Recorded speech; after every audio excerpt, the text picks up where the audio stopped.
Hello. Welcome है आप सबका हमारी series NCERT line by line में। चलिए कंटिन्यू करते हैं।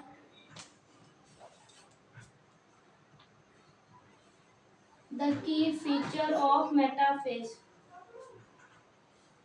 मेटाफेज की फीचर पढ़ता है। Spindle fibre attach to kinetochores of chromosomes. Spindle fibre attach होते हैं काइनेटोकोर से। और दूसरा है chromosome are move to spindle equator and get aligned along metaphase plate through the spindle fibre to both poles.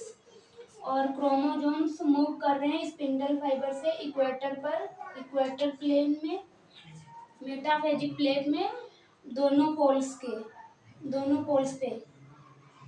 आगे देखते हैं एनाफेज के बारे में। At the onset of anaphase, each chromosomes arranged at the metaphase plate is split simultaneously, and the two daughter chromatids। Anaphase में chromosomes, metaphase में chromosomes arrange होते हैं इक्वेटर पर और एनाफेज में स्प्लिट होते हैं। जैसे ये क्रोमोसोम्स है, ये रहा क्रोमोसोम्स। तो इसकी ये काइनेटोकोर इधर को खींचेगी, ये इधर को खींचेगी, तो ये दोनों स्प्लिट हो जाएंगे। Now refer to as daughter chromosomes of the future daughter nuclei. यही क्रोमोसोम्स फ्यूचर डॉटर न्यूक्लियाई बनाएंगे। begins their migration towards the two opposite poles। ये क्रोमैटिड्स अपोजिट पोल की तरफ मूव करेंगी, इक्वेटर से अपोजिट पोल्स की तरफ मूव करेंगी। As each chromosomes move away from the equatorial plate. हर एक क्रोमोसोम्स मूव करेगा away from the equatorial plates. Metaphase में इक्वेटर पे होते हैं, इसमें इक्वेटर से पोल्स की तरफ मूव करेंगे।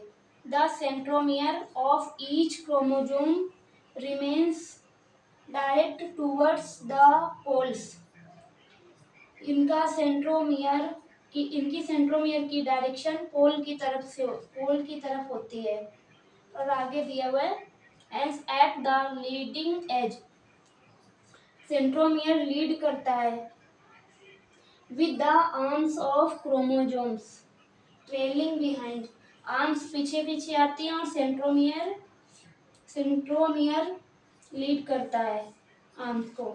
दस anaphase stage is characterised by the following key features. Anaphase के की फीचर्स क्या हैं? इसमें सेंट्रोमियर स्प्लिट होता है एंड क्रोमैटिड्स सेपरेट होते हैं। और दूसरा chromatids move to opposite poles.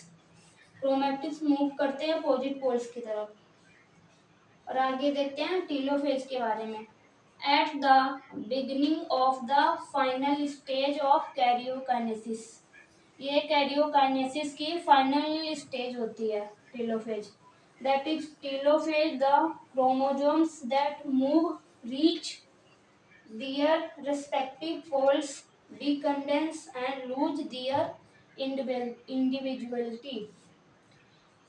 इसमें टीलोफेज में क्रोमोसोम्स अपने पोल्स पे पहुंच जाते हैं और डीकंडेंस हो जाते हैं और लूज कर देते हैं अपनी इंडिविजुअलिटी को। इसमें ये क्रोमैटिक नेटवर्क जैसा दिखने लगता है। The individual chromosomes can no longer be seen and each set of chromatin material। इसमें क्रोमैटिन मटेरियल दिखने लगता है और tends to collect at each of the two poles। और ये अपने पोल्स पे पहुंच जाते हैं। This is the stage which show the following की इवेंट्स। इसके की फीचर्स क्या हैं? chromosomes cluster at opposite spindle poles and their identity is lost as discrete elements. इसके क्रोमोसोम्स क्लस्टर हो जाते हैं, डीकंडेंस हो जाते हैं और ये अपोजिट अपोजिट स्पिंडल पे और इन अपनी आइडेंटिटी लॉस्ट कर देते हैं। और क्या होता है इसमें, nuclear envelope develops around the chromosomes cluster at each poles forming two daughter nuclei.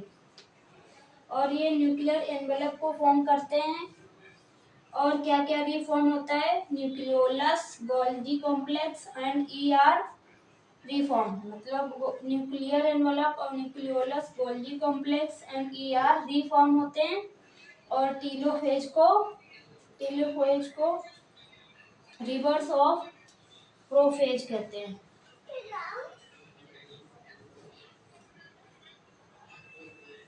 Reverse of prophase, telophase को रिवर्स ऑफ प्रोफेज कहते हैं।